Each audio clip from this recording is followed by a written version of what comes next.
Hello, my friends, and welcome back. Thank you very much for being with me again today. In any group decision, you have alternate opinions and clashes. You will notice if a group has a healthy dynamic when you have these groups freely expressing their opposite opinions.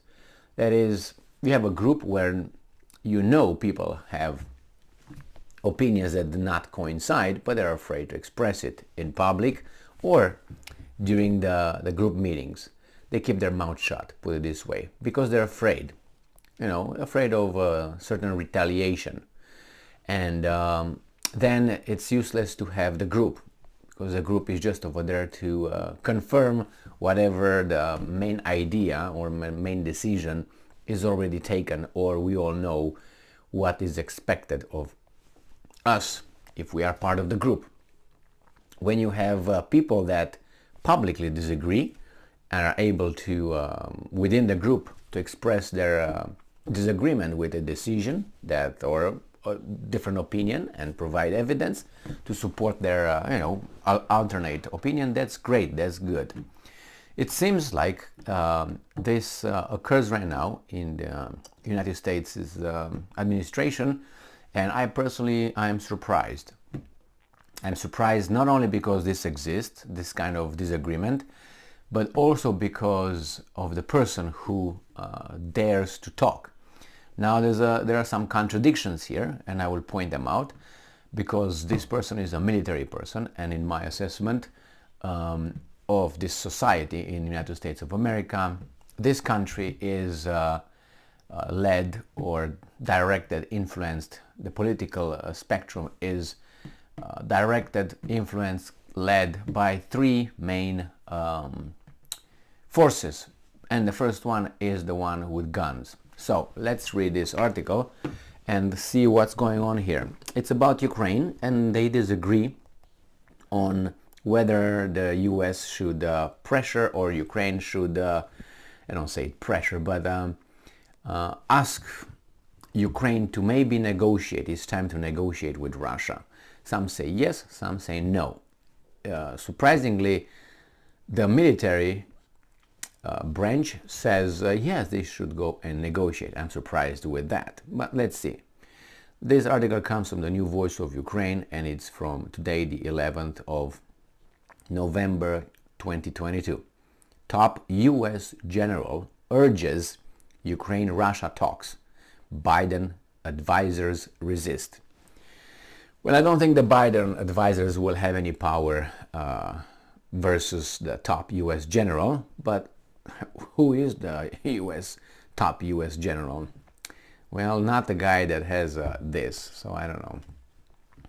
A disagreement has emerged at the highest levels of the US government over whether to press Ukraine to seek a diplomatic end to the full-scale Russian invasion, with America's top general urging negotiations, while other advisors to the US President Joe Biden argue that it is too soon. US newspaper The New York Times reported on November 10th. So General Mark Milley, that's the guy that chairman of the Joint Chiefs of Staff, made the case in internal meetings that the Ukrainians have achieved about as much as they could reasonably expect on the battlefield before winter sets in, and so they should try to cement their gains at the bargaining table, the New York Times writes. But other senior officials have resisted the idea, maintaining that neither side is ready to negotiate and that any pause in the fighting would only give Russian dictator Vladimir Putin a chance to regroup. So, the New York Times noted that the general has argued that fighting may ease during the cold months with less chance of further fundamental change on the ground, offering a window of opportunity for talks. In White House discussions, he cites World War I. Oh, he knows World War I. When the Two sides engage in years of trench warfare with little change in territory but millions of pointless casualties. An example he aired in his speech at the Economic Club of New York this week as well. General Milley's judgment is not shared by Biden or Jake Sullivan, the president's national security advisor, U.S. official said. Now you have here a semi-conscious individual and a weasel who doesn't know much. So, I don't know. And not that Milley all of a sudden is a genius. No. But we're going to discuss this after we finish this little article here. If the United States pushes for talks at this point, then Sullivan believes that that would send a message to Putin that all he had to do would be drag out the war a little longer and eventually the Americans would do his work for him. What put in that? All he had to do would be to drag out the war a little longer and eventually the Americans would do his work for him. While Biden's advisors believe the war will likely be settled through negotiations eventually, they have concluded that the moment is not ripe and the United States should not be seen as pressuring the Ukrainians to hold back while they have momentum. And I'm quoting, "The United States is not pressuring Ukraine," end quote, Sullivan told reporters on November 10th. And I'm quoting again, "We're not insisting on things with Ukraine. What we are doing is consulting as partners and showing our support not just through public statements or moral support, but through the tangible physical support of the kind of military assistance I mentioned before," end quote. The Washington Post reported on November 5 that the Biden administration is privately asking the Ukrainian government to signal an openness to negotiations with Russia. President Zelensky on October 4th enacted a decision taken by the National Security and Defense Council to outlaw any negotiations with Russian dictator. Is he afraid that some individuals and groups in his administration will engage in a parallel negotiation? Sounds like he made it illegal and outlaw any negotiations with Russia. I thought that you are negotiating. So that might tell me that there are some ruptures, and he's afraid that maybe some groups within Ukraine might engage in parallel, as I said. That tells me they're not unified anyway, but what do you want? A lot of people can look left and right when it's about money, power, and interest. The president's office said that Kiev would be ready for negotiations when the Russian leader changes. On November 7, Zelensky named 5 conditions that can make negotiations possible: regaining territorial integrity, compliance with United Nations norms and rules, reparation for the damage caused by the war, punishment of every war criminal, peace guarantees. Okay, well, the peace guarantees were offered by the Russians before the start of the war. Punishment of every criminal, war criminal, I agree with that, but Zelensky, be careful because you could be called to put on a stand. Reparations for the damage caused by the war, I don't think that will ever happen unless the Russian leadership is hanged.